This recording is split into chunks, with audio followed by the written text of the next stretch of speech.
తాను ఎప్పటికీ ఖమ్మం జిల్లా ఆడబిడ్డనేనని రాజ్యసభ ఎంపీ రేణుకా చౌదరి అన్నారు. ముగ్గురు మంత్రులు జిల్లాలో ఉన్నా తనకు ప్రత్యేక స్థానం ఉంటుందని ఆమె చెప్పారు. ఇక ఏనాడు ప్రజలతో ఉండని బీఆర్ఎస్ నేతలు ఇప్పుడు వారి వద్దకు వచ్చి మభ్యపెట్టే ప్రయత్నం చేస్తున్నట్లు ఎద్దేవా చేశారు. 10 ఏళ్లు అవినీతి చేసిన బీఆర్ఎస్ నేతలంతా జైలుకు వెళ్లాల్సిందేనన్నారు. ఒక్కో నేత చేసిన అవినీతి అంతా తమ దగ్గర ఉందని, చట్టం తన పని తాను చేసుకుపోతుందని చెబుతున్న ఎంపీ రేణుకా చౌదరితో మా ప్రతినిధి యాకేష్ ఫేస్ టు ఫేస్.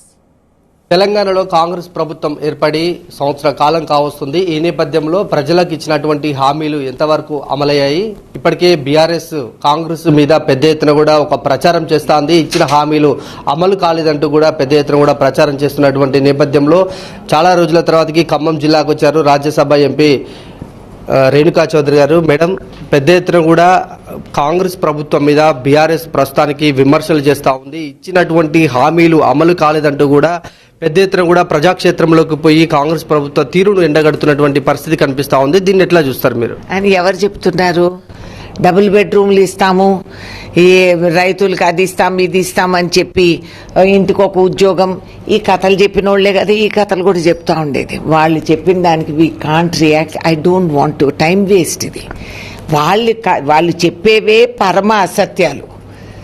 ఆ కథలు ఇని సినిమా డైలాగులన్నీ ఇని ప్రజలు విసిగించుకొని వాళ్ళని తొలగించేశారు. ప్రతిపక్షం అంటే ఏంటో వాళ్ళకి అర్థం కాకుండా వాళ్ళు ఇంకా మాట్లాడుతున్నారు. మరి 10 సంవత్సరాల అనుభవం ఉందన్నాళ్ళు ఒక మంచి సలహా ఇవ్వచ్చు కదా, అది ఇవ్వరు. జన్మానికి ఒక శివరాత్రి లేచి నిద్రలేసి ఇక్కడ వచ్చి బౌబౌమన్నంత మాత్రాన్ని ఈ జిల్లాలో మంత్రి ఒకడు ఉండేవాడు. ఆయన మొన్నటి వరకు కుక్కిన పెయిన్లాగా పడి ఉన్నారు. నిన్న వీళ్ళు వస్తానే మేకపోతు గంభీరం డామ్ డూమ్ అని పిచ్చి పిచ్చి డైలాగులన్నీ వేసి నువ్వు కొండలు గుట్టలు దోసుకున్న అన్నీ ఉన్నాయి విత్ ప్రూఫ్. నీ టైం కూడా వస్తుంది బిడ్డ, నువ్వు చూస్తుండు. మొత్తం వివాదం తలెత్తుతున్నటువంటి అంశం లగచర్ల ఘటన. ఈ ఘటన మీద పెద్ద ఎత్తున కూడా గిరిజనుల మీద కాంగ్రెస్ ప్రభుత్వం అక్రమ కేసులు పెట్టిందని ఆరోపిస్తున్నారు. దీనిపై ఏమండి, ఈ ఆరోపణలు నిజాలు తెలియకుండా దుష్ప్రచారాలు జరిగేది రాజకీయాల్లో సహజమే. ఇవన్నీ జరుగుతూ ఉంటాయి. వాస్తవానికి ఇవన్నీ నిజం కాదనేది కూడా అందరికీ తెలుసు. ఒక డెవలప్మెంట్ అని మనం ముందుకు సాగినప్పుడు కొన్ని అడ్డంకులు మనకు వస్తాయి. ప్రజలు అర్థం చేసుకోరు తాత్కాలికంగా, ఆ తర్వాత వాళ్ళకే అర్థమవుతుంది. సవాలు గిరిజనులకు మేమెందుకు చేయము? శ్రీమతి ఇందిరాగాంధీ కాడ నుంచి Congress party is committed to tribals. Schedule లిస్టులోకి తీసుకొచ్చిందే Congress party. అసలు ఎప్పుడు మీరు సోనియా గాంధీ గారు కూడా ఇక్కడికి వచ్చి ఫస్ట్ టైం ఆమె లైఫ్లో ఆమె గిరిజనులతో పాటు 4 స్టెప్పులు వేసి ఇక్కడ ఉండి గిరిజనుల చరిత్ర ఆవిడికి ఎంత తెలుసో బహుశా పుస్తకాలు రాసిన వాళ్ళకి తెలీదు. కాబట్టి అసలు గిరిజనుల భూములు మేము ఆక్రమించుకోవటం ఏంటి? ఇట్స్ ఆల్ డైలాగ్ బాజీ. కొండంతది గోరంతది కొండంత చేసి జస్ట్ బ్యాడ్ పబ్లిసిటీ ఇవ్వడానికి అంతకు తప్పితే. మీరు ప్రతిపక్షంలో ఉన్నప్పుడు బీఆర్ఎస్ మీద అనేక ఆరోపణలు చేశారు. పెద్ద ఎత్తున కూడా అవినీతికి పాల్పడ్డారు బీఆర్ఎస్ చీఫ్ అధినేత కేసీఆర్, ఆయన కుటుంబం అని చెప్పారు. ప్రస్తుతం మీరు అధికారంలోకి వచ్చారు, సంవత్సర కాలం మీ పరిపాలన పూర్తయింది.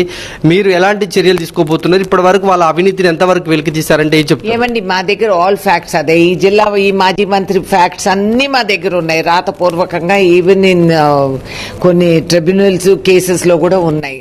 మీకు తెలియదు ఏముంది, కోర్టు చర్య అనేటప్పుడు టైం పడుతుంది, అది వేరే మాట.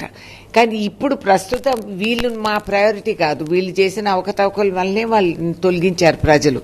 మాకు వేరే ఇష్యూస్ ఉన్నాయి which we want to give the state development మీద మా ప్రయారిటీ. ఇప్పుడు ఇది కొంచెం సెట్ అయిన వెంటనే మధ్యలో జనరల్ ఎలక్షన్స్ వచ్చాయి, ఫ్లడ్స్ వచ్చాయి, రోగాలు వచ్చినాయి, వైరస్లు ఇవన్నీ వచ్చాయి, మనకి సైక్లోన్ ఇంపాక్ట్ వచ్చింది, ఇవన్నీ జరిగాయి. కాబట్టి అవటం మేము కోరామండి.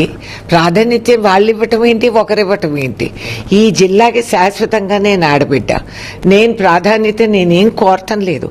నేను ఇక్కడ ఉన్నదాన్ని ఎప్పుడూ లాగా ఈ జిల్లా అభివృద్ధికి నేను కట్టుబడిగా ఉంటాను. నేను చేసి చూపించిన దాన్ని కాబట్టి నేను ఎక్స్ప్లెనేషన్స్ నాకు 3 మంత్రులు రావటం, నాకు 3 ఆయుధాలు, లోక్సభ ఎంపీ కూడా మేము కలిసి అన్ని పనులు చేసుకుంటున్నాం. So I'm very happy. అసలు ఎంత అన్యోన్యంగా అందరం ఉన్నాం. నా మినిస్టర్లు కూడా నన్ను అక్క అనే పిలుస్తారు. నాకు ఉండే ఎమ్మెల్యేస్ అందరూ నన్ను అమ్మ అనే పిలుస్తారు.